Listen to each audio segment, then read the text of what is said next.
ભગવાન સ્વામિનારાયણે વચનામૃતમાં મનુષ્ય દેહની દુર્લભતા જણાવી છે. પરમ પૂજ્ય મહંત સ્વામી મહારાજે સત્સંગ દીક્ષા ગ્રંથ લખ્યો, એમાં પણ બીજો શ્લોક લખ્યો, આ દુર્લભ છે મનુષ્ય દેહ અને નાશવંત છે, વારંવાર મળતો નથી. એનાથી આપણે મોક્ષનું કામ સાધી લેવું, તો પછી મોક્ષ માટે એ કેવી રીતે ઉપયોગી થાય? એ જ આ ઉપવાસ, તપ અને વ્રત એની સાથે સંકળાયેલી બાબત છે. ભગવાન સ્વામિનારાયણે ગઢડા પ્રથમના 18ના વચનામૃતમાં કહ્યું કે ઇન્દ્રિયોના આહાર જો ચોખ્ખા કરશો તો તમારું અંતઃકરણ ચોખ્ખું થશે, અને જ્યારે અંતઃકરણ ચોખ્ખું થશે તો ભગવાનની અખંડ સ્મૃતિ રહેશે.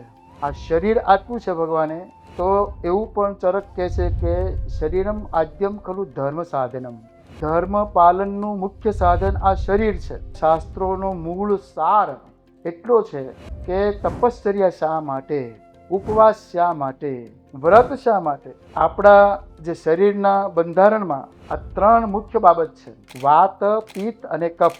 સંતુલન રહે તો શરીરનું સ્વાસ્થ્ય સારું રહે છે. તો આ 3ને સરખું રાખવા માટે જ આ વ્રત, ઉપવાસ અને તપશ્ચર્યા છે. એટલે એમ કરીને મહારાજે સંતોને પણ, પરમહંસોને, 500 પરમહંસોને પણ એવી રીતે વર્તાવ્યા. તો એ આજ્ઞાથી જ્યારે તપ કરીએ છીએ ને, એ તપ ભક્તિરૂપ થઈ જાય છે. કે ચાતુર્માસમાં તપ એ શા માટે કરવું જોઈએ, વ્રત કયા કયા છે? ધારણા, પારણા, 1 દિવસ ઉપવાસ, 1 દિવસ જમવાનું. ચાંદ્રાયણ છે ને, તો ચંદ્રની કળા જેમ જેમ વધે એમ કોળિયા વધતા જાય. પીપીલિકા ચાંદ્રાયણ, ઋષિ, યતિ અને શિશુ ચાંદ્રાયણ. પ્રસન્નતાનું સાધન એક જ કહ્યું, તપ. શ્રી સ્વામિનારાયણ ભગવાનની જય. અક્ષર પુરુષોત્તમ મહારાજની જય. ગુણાતીતાનંદ સ્વામી મહારાજની જય. ભગતજી મહારાજની જય. શાસ્ત્રીજી મહારાજની જય. યોગીજી મહારાજની જય. પ્રમુખ સ્વામી મહારાજની જય. મહંત સ્વામી મહારાજની જય.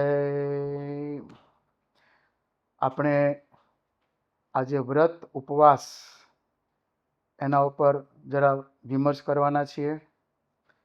ભગવાન સ્વામિનારાયણે વચનામૃતમાં મનુષ્ય દેહની દુર્લભતા જણાવી છે, અને એ દુર્લભ મનુષ્ય દેહ વડે મોક્ષનું કામ સાધી લેવા આખા વચનામૃતમાં ઠેર ઠેર વાતો કરી છે. પરમ પૂજ્ય મહંત સ્વામી મહારાજે સત્સંગ દીક્ષા ગ્રંથ લખ્યો, એમાં પણ બીજો શ્લોક લખ્યો કે દેહો અયમ સાધનમ મુક્તેર ન ભોગ માત્ર સાધનમ, દુર્લભો નશ્વરશ્ચાયમ વારંવારમ ન લભ્યતે. આ દુર્લભ છે મનુષ્ય દેહ અને નાશવંત છે, વારંવાર મળતો નથી. એનાથી આપણે મોક્ષનું કામ સાધી લેવું, ભોગ માત્ર સાધનથી એનું જન્મ મરણ ટળતું નથી. હવે આ વાત જ્યારે આપણે વિચારીએ છીએ ત્યારે ખ્યાલ આવે છે કે શરીર, માનવ શરીર મળ્યું છે તો ભોગ તો ભોગવાય જ છે, તો પછી મોક્ષ માટે એ કેવી રીતે ઉપયોગી થાય? તો એના માટે જ ભગવાને આખું આયોજન કર્યું કે તમે ભોગ ભોગવશો પણ એમાં સંયમ રાખો. એ સંયમ છે ને, એ જ આ ઉપવાસ, તપ અને વ્રત એની સાથે સંકળાયેલી બાબત છે. ભગવાન સ્વામિનારાયણે ગઢડા પ્રથમના 18ના વચનામૃતમાં કહ્યું કે ઇન્દ્રિયોના આહાર જો ચોખ્ખા કરશો તો તમારું અંતઃકરણ ચોખ્ખું થશે, અને જ્યારે અંતઃકરણ ચોખ્ખું થશે તો ભગવાનની અખંડ સ્મૃતિ રહેશે. એમ કહીને એમને ઉપનિષદનો મંત્ર પણ કહ્યો, આહાર શુદ્ધો સત્વ શુદ્ધિ, સત્વો શુદ્ધો ધ્રુવાનુસ્મૃતિ, સ્મૃતિ લંબે ગ્રંથિનામ વિપ્રમોક્ષ. એટલે બધી ગ્રંથિઓ ત્યારે ગળી જાય છે, પણ આહાર શુદ્ધ કરવો પડે. એટલે ત્યાં પણ તપશ્ચર્યા આવી. ઇન્દ્રિયોને વિવિધ ભોગમાંથી પાછી વાળવી અને ભગવાનમાં જોડવી, એ મુખ્ય હેતુ હતો એમનો. જમવાનું છે ખરું, જમો, પરંતુ સંયમમાં રહીને જમો. અને આહાર ને વિહાર બંને, વિહારમાં પણ સંયમ, આહારમાં પણ સંયમ. આ શરીર આપ્યું છે ભગવાને, તો એવું પણ ચરક કહે છે કે શરીરમ આદ્યમ ખલું ધર્મ સાધનમ. ધર્મ પાલનનું મુખ્ય સાધન આ શરીર છે. જે બીજી યોનિમાં પશુ પ્રાણી વગેરે યોનિ છે એમાં ધર્મનું પાલન થઈ શકતું નથી, જ્યારે મનુષ્ય યોનિમાં ધર્મનું પાલન થઈ શકે છે. કારણ કે ભગવાને એને મન આપ્યું, બુદ્ધિ આપી, વિવેક આપ્યો, એટલે એ ધર્મને માર્ગે ચાલી શકે છે, મોક્ષ સુધી એ જઈ શકે છે. 4 પુરુષાર્થ કયા? ધર્મ, અર્થ, કામ અને મોક્ષ. તો ધર્મને પાયો ગણ્યો. ધર્મના પાયા ઉપર અર્થોપાર્જન કરવું એ શાસ્ત્રોએ કહ્યું. અને ભોગ પણ ધર્મ, અર્થ, કામ, કામના એટલે ભોગ, એ પણ ધર્મના પાયા ઉપર રહીને કરવાની વાત કરી, તો જ એ મોક્ષ સુધી પહોંચે છે.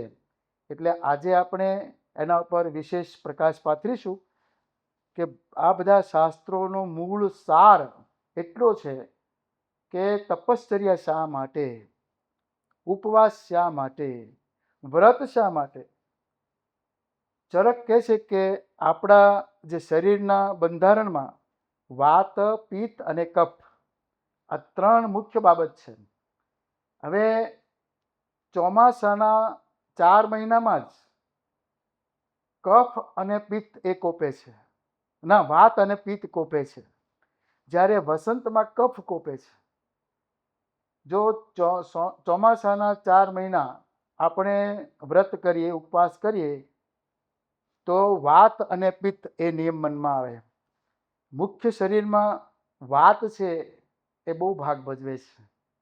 શરીરના ગમે તે ભાગમાં એ દુખાવો થતો હોય તો સમજવું એ વાતની પીડા છે.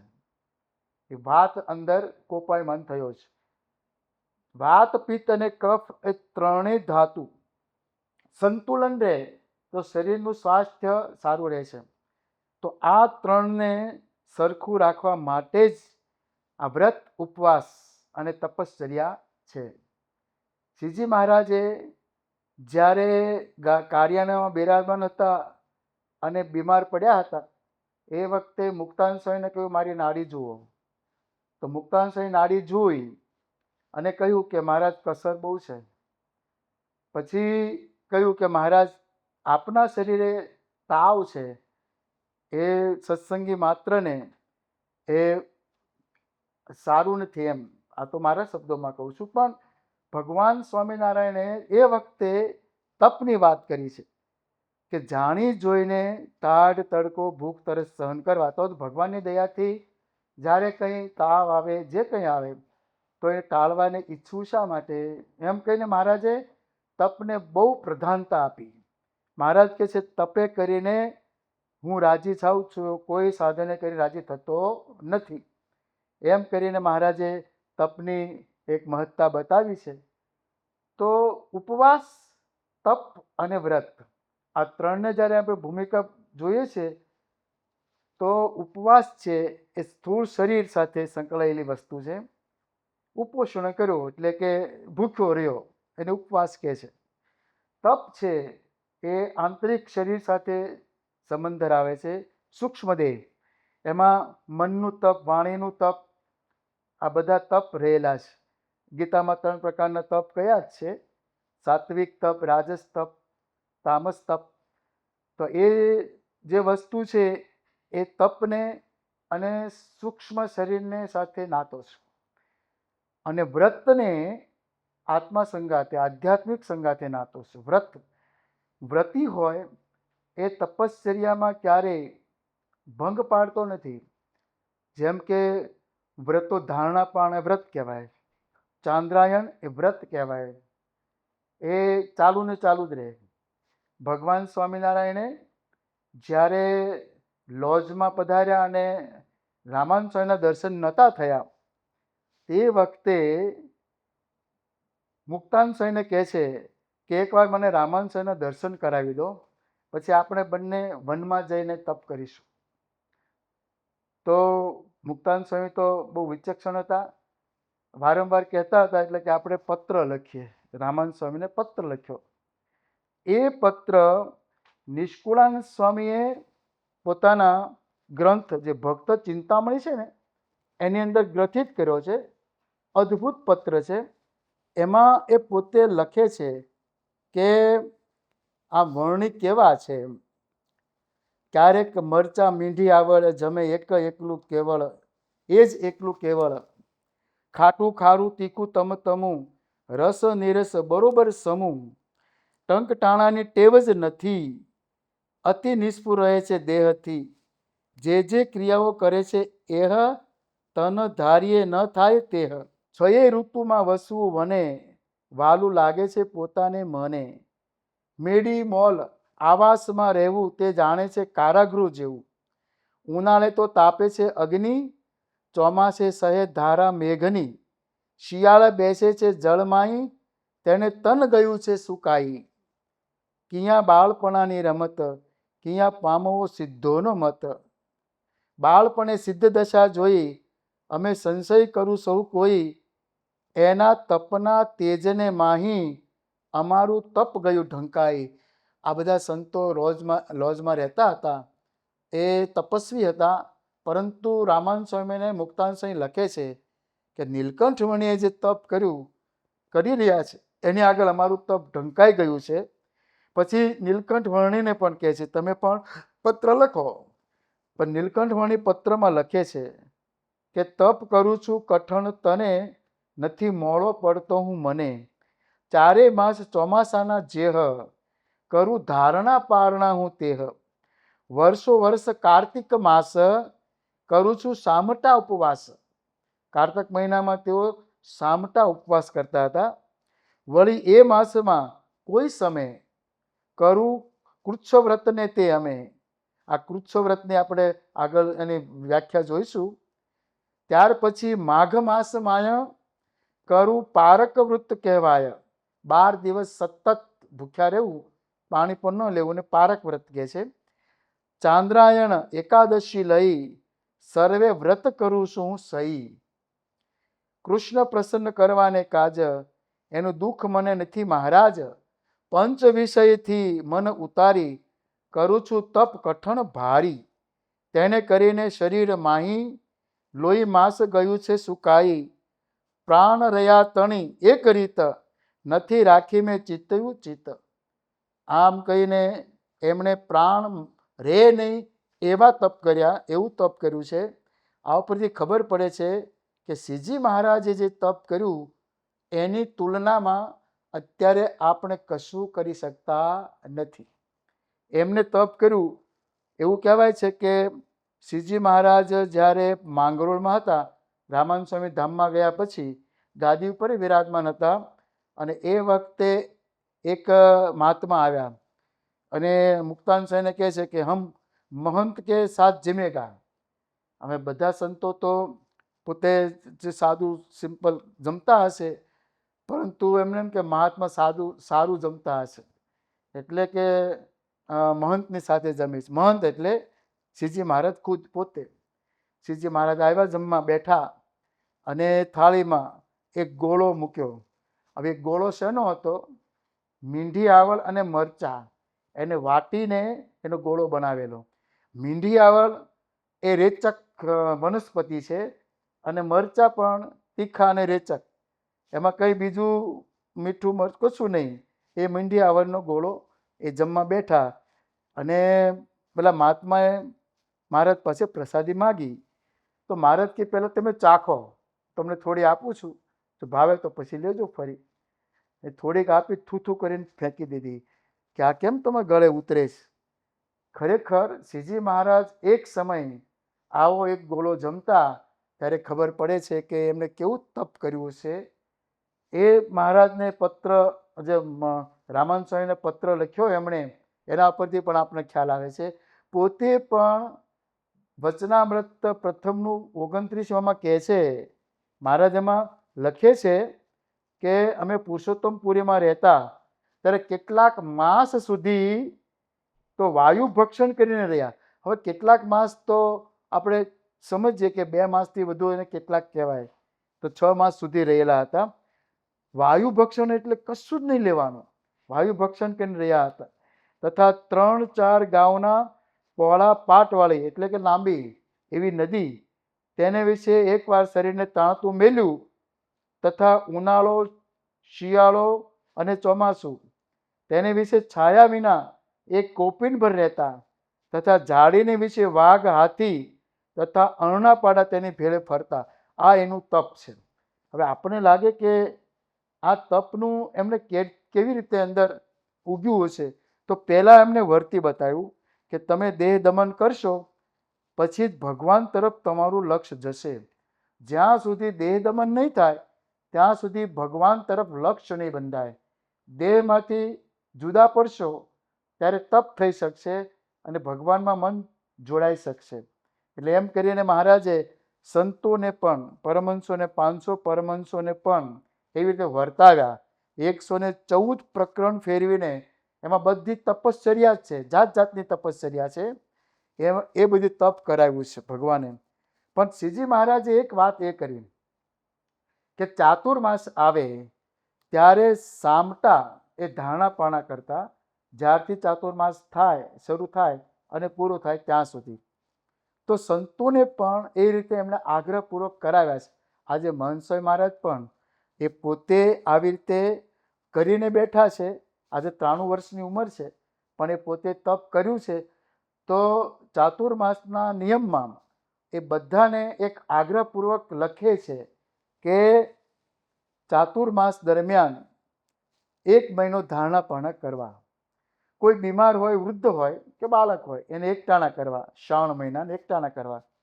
પણ ધારણા પાણા કરવા અને 1 માસના ધારણા પાણા ન કરવા હોય એની જગ્યાએ તો ચાંદ્રાયણ કરવું, પણ આવા વ્રત કરવા એવું એ પોતે આજ્ઞા આપે છે દર વખતે. તો એ આજ્ઞાથી જ્યારે તપ કરીએ છીએ ને એ તપ ભક્તિરૂપ થઈ જાય છે. ગુણાતીતાનંદ સ્વામીએ કહ્યું કે બીજે જે કામ એક કલ્પે થાય એ અહીંયા 1 દિવસમાં થાય છે.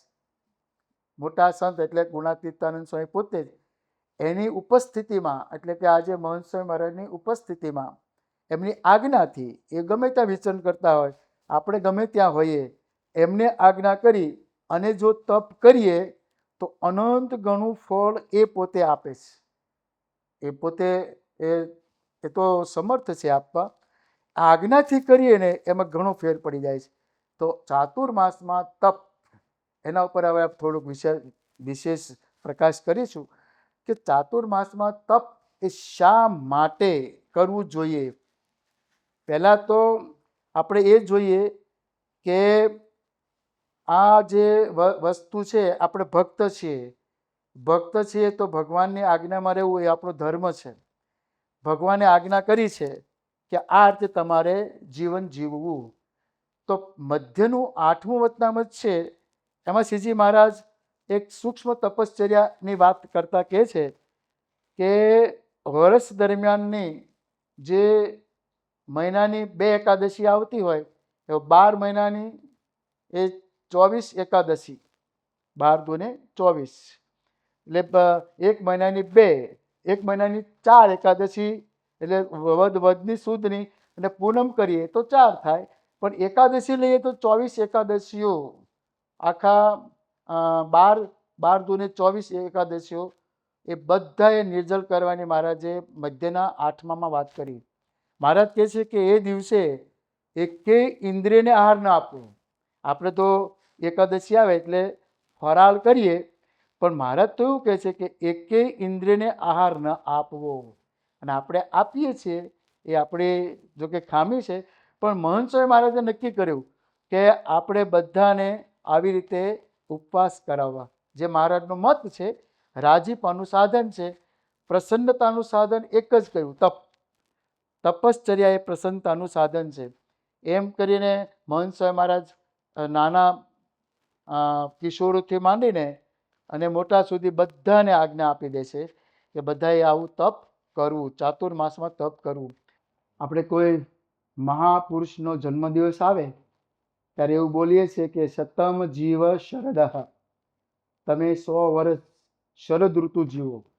શરદ ઋતુ રોગની ઋતુ છે, એટલે શરદ ઋતુમાં એ તપ જો ચાતુર્માસમાં કર્યું હોય તો શરદમાં આપણે બીમાર ન પડીએ. એ શરદ ઋતુ એ બીમારની ઋતુ છે, એટલે બીમારી ન આવે એના માટે પણ ભગવાન સ્વામિનારાયણે કેટલું આપણા માટે માવજત કરી કહેવાય. કારણ કે એમને માગી લીધું છે કે મારા ભક્તને એક વીંછીનું દુઃખ લખ્યું હોય તો મને રૂવાડે રૂવાડે કરોડ વીંછીનું દુઃખ થાવ, એટલે કે રોગ કે મને થાવ પણ મારા ભક્તને ન થાવ. પણ એની સાથે આ બધા એને નિયમો આપ્યા કે તમે આ કરજો, તપ કરજો, વ્રત કરજો. એટલે વર્ષા ઋતુ એ જુલાઈ ઓગસ્ટ અને શરદ ઋતુ એ છે સપ્ટેમ્બર ઓક્ટોબર. આ બંને આ જે છે 4 મહિના છે એ દરમિયાન જો આપણે વ્રત રાખીએ, ઉપવાસ કરીએ, તપ કરીએ તો શરીર સારું થાય છે. પિંડેશો બ્રહ્માંડે કહ્યું એટલે એ અનુસાર જો આપણે વિચારીએ તો જેવું બ્રહ્માંડમાં ખળભળાટ મચે એ વખતે ચોમાસું હોય, બધું ભીનાશ હોય, તો શરીરમાં પણ એ તપ છોડે છે. પછી ભાદરવાનો તપ કહે છે ને, હોત્રા ચિત્રનો તાપ, એવો તાપ પણ અંદર આવે છે. તો આ એ ગરમી, પછી કફ એટલે પિત્ત, કફ અને વાત, એ ત્રણેય ઋતુથી એટલે એ ત્રણેય દોષથી આપણની રક્ષા ભગવાન કરે છે. એ આ વ્રતનો અને તપનો એક મર્મ છે. પછી એકાદશી, તો 3 એકાદશી એવા ભગવાને કહી કે શયન એકાદશી એટલે કે અષાઢ સુધી એકાદશી શયની, પછી ભાદરવા સુદ એકાદશી એ પરિવર્તિની એકાદશી જલજીલણી, અને કારતક સુદ એકાદશી એ દેવ ઉઠી એકાદશી. આ જે 3 એકાદશી છે તો એના માટે શિક્ષાપત્રીમાં શતાનંદ મુનિએ અર્થદીપિકા ટીકામાં લખ્યું કે શયને ચ મદ ઉત્થાને મત પાર્શ્વ પરિવર્તને નરો મૂળ ફલાહારી હૃદય શલ્યમ મમાર્પયેત. આ 3 એકાદશીને દિવસે તો કંઈ જ લેવાય જ નહીં, પાણી પણ નહીં. મૂળ ફલાહારી કયું તો મૂળ પણ નહીં, ફળ પણ નહીં, ફલાહારી નહીં. એમાં તો નિર્જલા જ કરવી પડે. તો કહે છે કે એ જો એક લેતો હોય તો કહે છે મને હૃદયમાં શૂળ આપે છે. હવે આ શા માટે એવું કહ્યું હશે?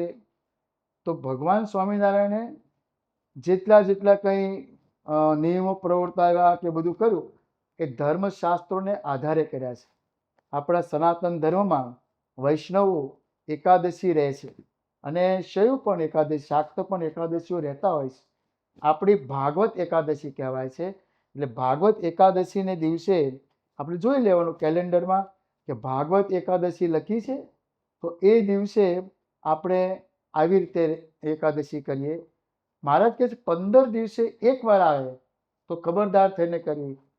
વૈજ્ઞાનિકો એવું કહે છે કે જો એકાદશીને દિવસે એ આહાર ન કરે અને કંઈ ન લે તો ત્યારથી ચંદ્રની કળા છે એ જેમ જેમ વધતી જાય ને પૂનમનો ચંદ્રમાં થાય ત્યારે દરિયો ઉભરાય છે, ભરતી આવે છે.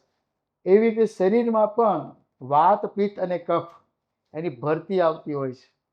તો જો એકાદશીને દિવસે નિરાહાર રહ્યા તો આ ભરતી શમી જાય છે, એવું એમનું કહેવું છે વૈજ્ઞાનિકોનું. અને એવી જ રીતે વદમાં પણ એકાદશી વદ આવે પછી 12, 13, 14 ને અમાસ, અમાસમાં પણ ઓટ કે ભરતી એ ચાલુ હોય છે. તો જેવું એ બ્રહ્માંડમાં છે એવું પિંડમાં થાય છે. તો આ 15 દિવસે એક વ્રત કરવું એ મહારાજે એક તો આધ્યાત્મિકતાની સાથે એને સાંકળી લીધું કે જો તમે એકાદશી કરશો આ રીતે તો ભગવાનની પ્રસન્નતા પ્રાપ્ત થશે, અક્ષરધામની પ્રાપ્તિ થશે. એની સાથે સાંકળી લીધું. અને શરીર વિજ્ઞાનીઓ તો શરીરની શુદ્ધિ માટે કહેતા હોય છે. એટલે એને 12 મહિના દવા ન લેવી પડે અને બીમાર ન પડે શરીર, અને ભક્તિમાં એ ઉપયોગી થઈ શકે.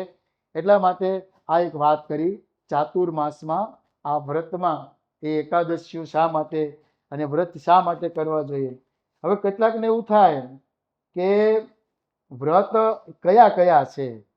ઘણાને વિચાર તો આવતા હશે કે વ્રત છે એમાં શું શું કરવું જોઈએ, શું શું ન કરવું જોઈએ, કેવા કેવા વ્રત કરવા જોઈએ. વ્રત કયા કયા છે તો એની આખી જે માહિતી છે ને એ આપણે હવે જોઈશું કે એક તો ધારણા પારણા, એક દિવસ ઉપવાસ, એક દિવસ જમવાનું, એક દિવસ ઉપવાસ, એક દિવસ જમવાનું. હવે એમાં પણ ધારણા પારણામાં પણ એવું છે કે જો તમે પાકા ધારણા પારણા કરવાનો નિયમ લીધો હોય તો જે દિવસ તમે જમવાનું હોય ને એ દિવસ ફક્ત એક જ વાર લેવું પડે અન્ન, એક જ વાર, બપોરે એક વાર, અને બીજે દિવસે ઉપવાસ કરવાનો હોય. એનો અર્થ એમ થયો કે મહિનાના 15 વખત જ તમારે ભોજન કરવાનું આવશે. એ પાકા ધારણા પારણા થયા. મહંત સ્વામી મહારાજે તો 5 દિવસ સળંગ ઉપવાસ કરેલા છે.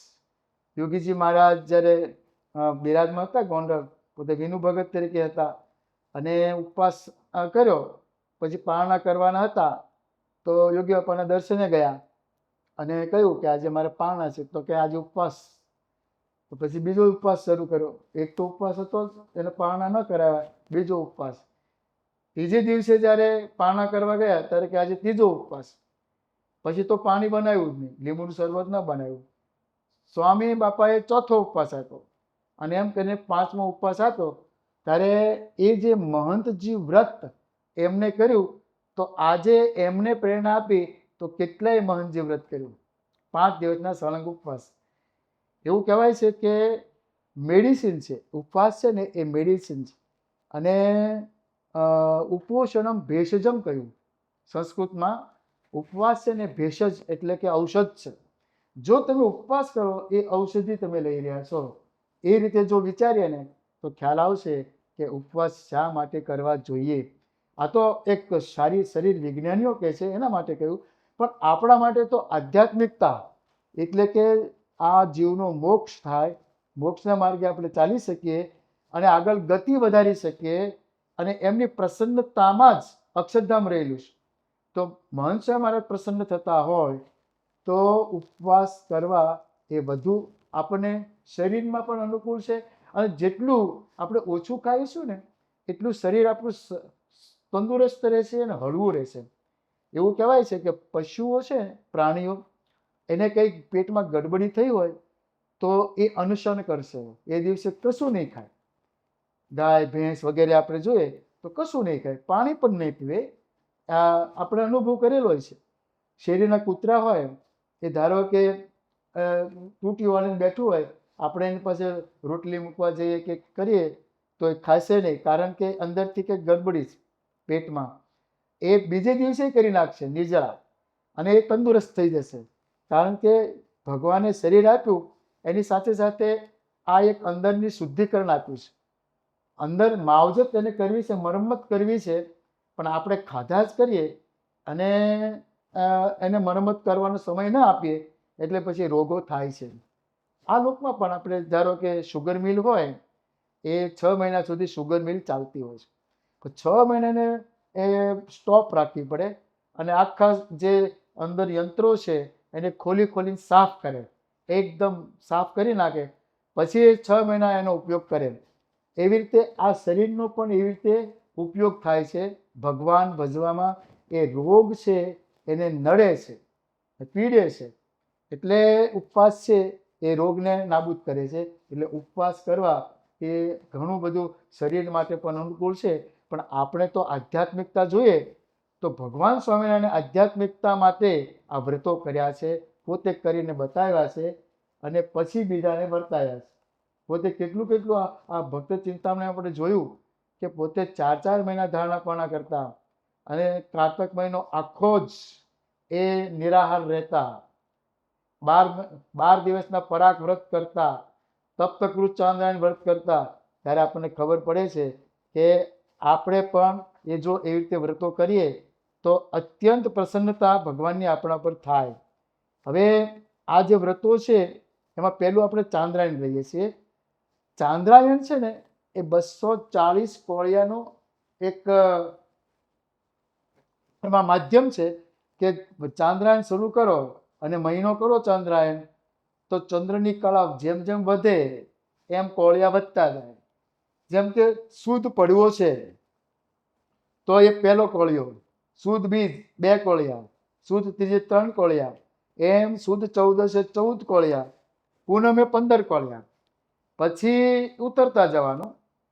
તો 13, 15 પછી 14, 13, 12, 11, 10, 9, 8, 7, 6, 5, 4, 3, 2 ને 1, અને પછી ઉપવાસ નિર્જળા કરી નાખવાનો. તો આ રીતે એક યવમધ્ય એટલે કે ઘઉંનો દાણો એ બંને સાઈડે કેવો હોય, પોઈન્ટેડ હોય, અને વચ્ચે જાડો હોય. એટલે આમ ચડીને ઉતરવાનું આવે. 1, 2, 3 ચડતા જાઓ, પછી ઉતરતા જાઓ. એ થયું યવમધ્ય ચાંદ્રાયણ. અને ગણતરી કરશો 1 મહિના સુધીની તો 240 કોળિયા થશે. કોળિયાની ગણતરી કરીએ એટલે. એવું બીજું છે પીપીલિકા ચાંદ્રાયણ. પીપીલિકા એટલે કીડી. કીડીને કેવું છે, કમર પાતળી છે, બંને બાજુ એનો મોં અને પાછળનો જે ભાગ છે એ બંને જાડા છે. તો એ કહે છે કે એને નીચે ઉતરો ને ચડો. એવું થયું ને, પર્વતથી આપણે ઉતરીએ ને પછી ચડીએ. તો એ થાય છે વધમાં શરૂ. વધમાં 15, 14, 13, 12, 11, 10, 9, 8, 7, 6, 5, 4, 3, 2 ને 1, એ રીતે ઉતરતા જવાનું. એ 15 દિવસ ઉતર્યા પછી 1 દિવસ ઉપવાસ કરવાનો, અને પછી 1 કોળિયાથી શરૂઆત કરવાની. જે નીચે ઉતર્યા ને 1 દિવસ ઉપવાસ કરીને પછી કોળિયાની શરૂઆત. એ જે ઉતરીને ચડવું ને એ કેવું અઘરું તો લાગે છે, એકદમ અઘરું લાગે છે આપણને, કે પછી વાંધો નથી આવતો, ચડી જાઓ. પણ ચડ્યા પછી ઉતરવું એ સહેલું લાગે છે, ઉતર્યા પછી ચડવું એ અઘરું લાગે છે. એટલે પીપીલિકા થોડુંક અઘરું આવે. એનાથી એક અઘરું ચાંદ્રાયણ છે ફક્ત 90 કોળિયા. એટલે દિવસના 3 કોળિયા જ લેવાના.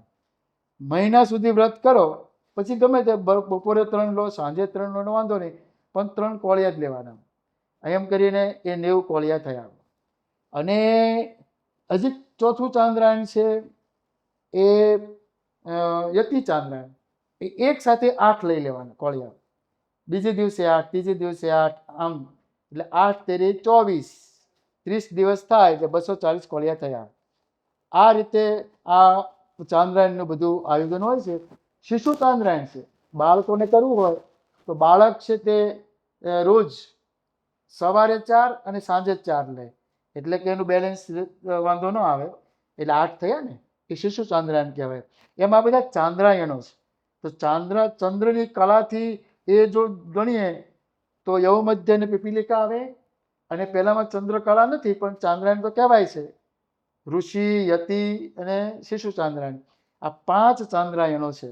એમાંથી ગમે તે એક ચાંદ્રાયણ આપણે કરી શકીએ. આ ચાંદ્રાયણની વાત આવી. હવે આવે છે નિરપેક્ષ ચાંદ્રાયણ. નિરપેક્ષમાં કેવું આવે છે, 1 મહિનામાં 240 કોળિયા ઈચ્છા મુજબ ગણતરીથી લઈને પૂરા કરવાના. બસ ઈચ્છા મુજબ એને 240 કોળિયા મહિનામાં પૂરા કરવાના.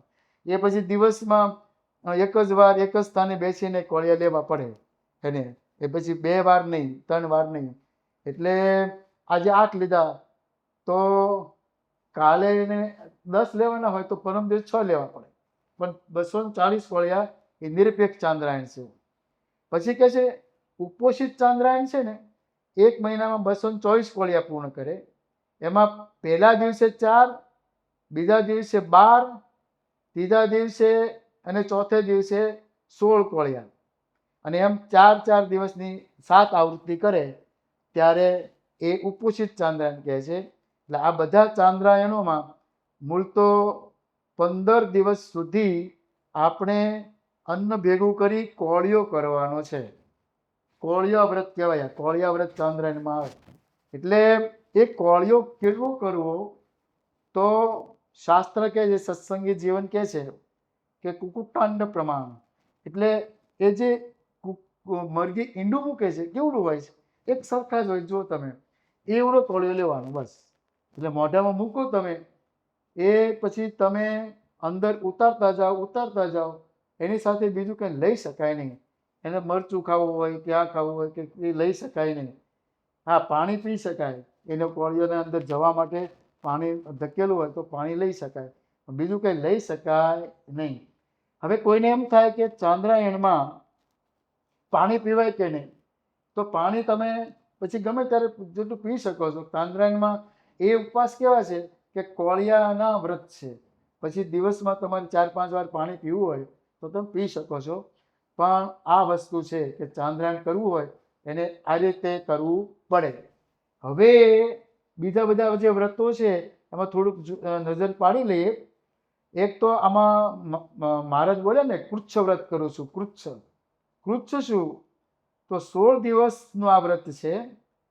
પ્રથમ 4 દિવસ બપોરે જમે એકવાર, પછીના 4 દિવસ સાંજે સૂર્યાસ્ત સમયે એકવાર જમે, પછીના 4 દિવસ માગ્યા વિના આવે એ જમે, એક જ વાર જમે. અને જો ન આવે તો ઉપવાસ કરવો પડે. માગ્યા વગર કોઈ ન આપે તમને તો ઉપવાસ કરવો પડે. અને માગીને નહીં લેવાનું, કોઈ એમ સામેથી આપે તો જ જમવાનું. એ 4 દિવસ કરવું પડે ને અંતે 4 દિવસ નિર્જળ ઉપવાસ કરવા પડે. ને આ જે કૃચ્છ વ્રત છે, તપ્ત કૃચ્છ આપણે ઘણી વાર સાંભળ્યું છે. તપ્ત કૃચ્છ શું છે? તો તપ્ત કૃચ્છમાં એવું શાસ્ત્રો કહે છે કે 4 દિવસ સુધી એને એટલે 3-4 તપ્ત કૃચ્છ છે.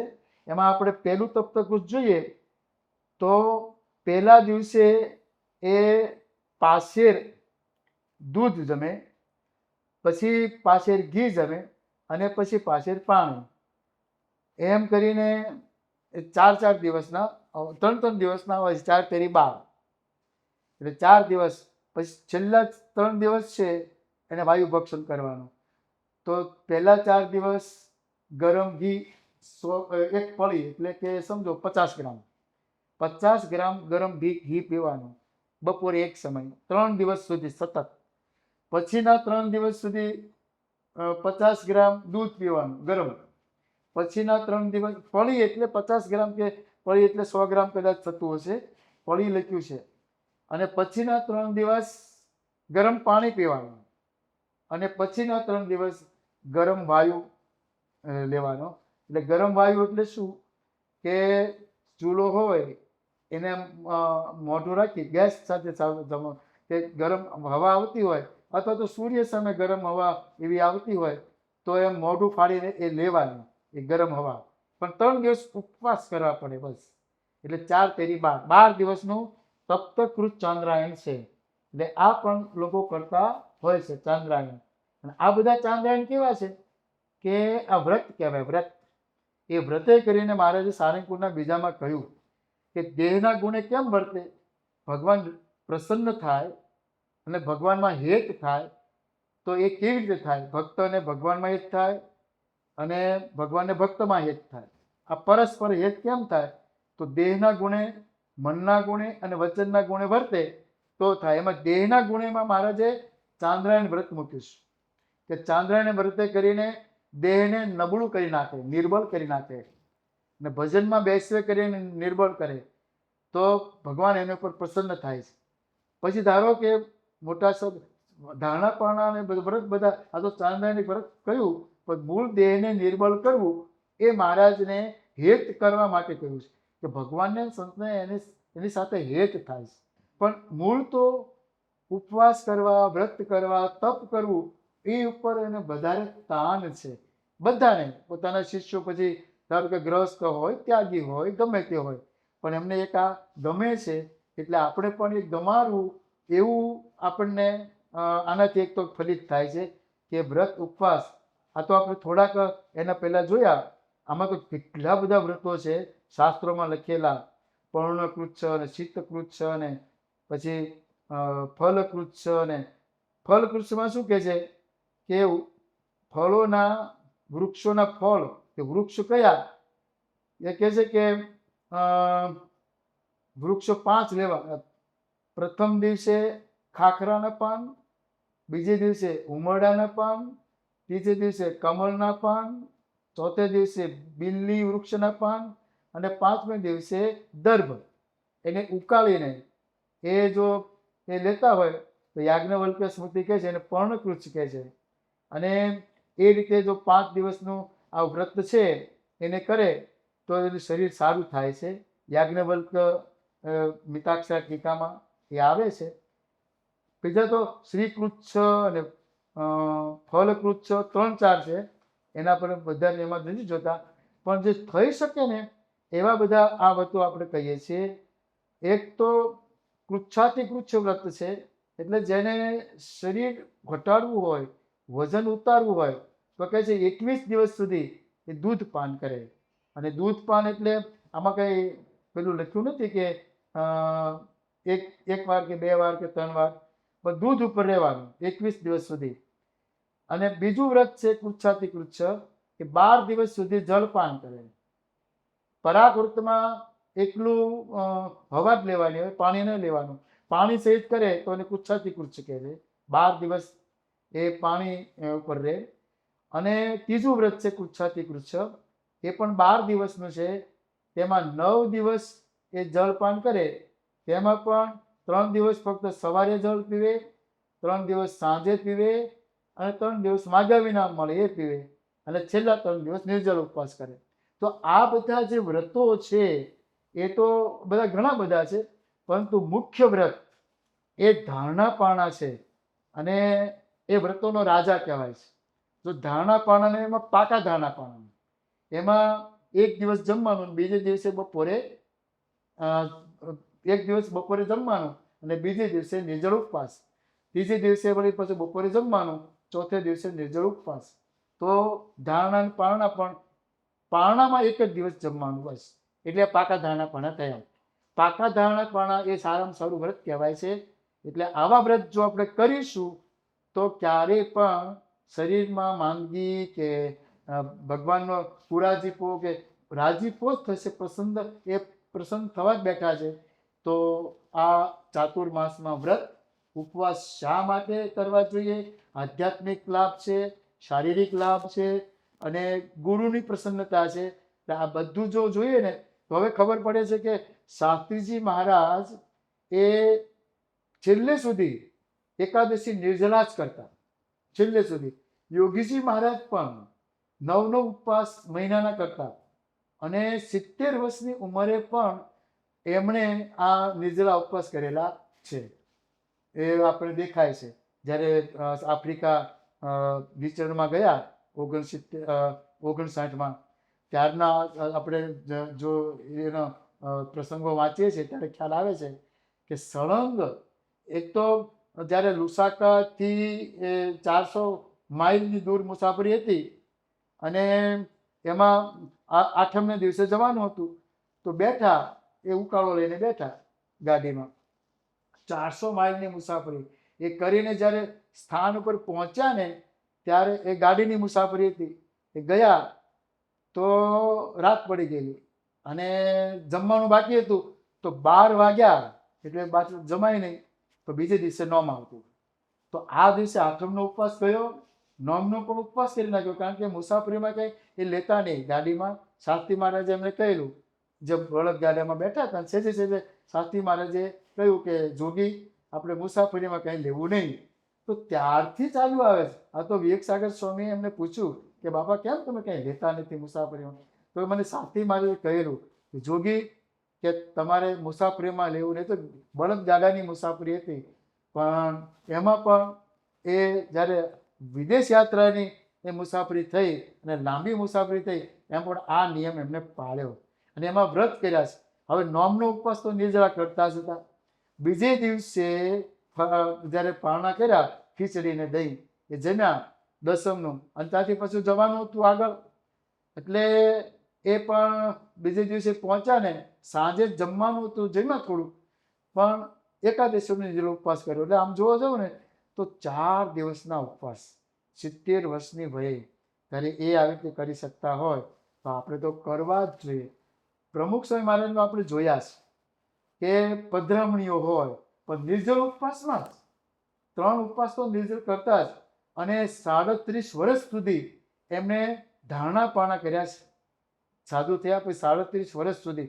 પણ જ્યારે બીમાર પડ્યા, ડૉક્ટરે ના પાડી, ત્યારે પછી 3 ઉપવાસ તો રાખ્યા જ, 2 એકાદશી નોમ. પણ જ્યારે હાર્ટ એટેક આવ્યો ત્યારે રોજ દવા લેવાની થાય, પણ એમાં 5 ઉપવાસ તો એમને રાખ્યા જ શાસ્ત્રી મહારાજની આજ્ઞાના. એટલે રામનવમી, જન્માષ્ટમી અને 3 એકાદશી, એ તો કરતા જ, એમાં કોઈ મીનમેક નહીં, ફેરફાર કરી શકે નહીં. તો આ આપણા ગુરુ વર્તી ગયા છે ને ત્યારે આપણે સહેજે એ વર્તવાનું બળ મળે છે. ભગતજી મહારાજને તો આપણે કહ્યું કે ભગતજી વ્રત ચાલુ કર્યું છે એમને. ભગતજી એટલે 24 કલાકની જે સેવા હોય એમાં ફક્ત 1 કલાક સૂતા, 23 કલાક સેવા. અને શું કરતા, 2 દિવસ સળંગ નિર્જળા ઉપવાસ કરવાના, અને ત્રીજે દિવસે થોડુંક જે કંઈ રૂખું સૂકું રોટલો હોય ખાઈ લેવાનો. વળી પાછા 2 દિવસ નિર્જળ ઉપવાસ કરવાના, અને એ એકાદશ બધું આવે એકવાર જમવાનું જે કંઈ હોય તે. આવી રીતે કરીને એમને આવા ઉપવાસો કર્યા છે. તો આવા આપણા ગુરુવર્યો આવી રીતે વર્તી ગયા છે. તો આપણે પણ આ રીતે ચાતુર્માસ દરમિયાન તો થોડું કરીએ, અને 12 મહિનાની જે 24 એકાદશીઓ છે એમાં તો આપણે બાંધછોડ કરીએ જ નહીં. તો જો બાપા અને શ્રીજી મહારાજ રાજી થશે અને આપણા પર ખૂબ આશીર્વાદ વરસાવશે. શ્રી સ્વામિનારાયણ ભગવાનની જય. આવી પ્રેરણાદાયી કથાના નિયમિત શ્રવણ માટે આ વિડીયોને લાઈક કરો અને ચેનલને સબસ્ક્રાઇબ કરો. અને ખાસ આ કથાને આપના જેવા અન્ય મુમુક્ષુ સાથે શેર કરીને આંગળી ચિંધ્યાનું પુણ્ય મેળવો. જય સ્વામિનારાયણ.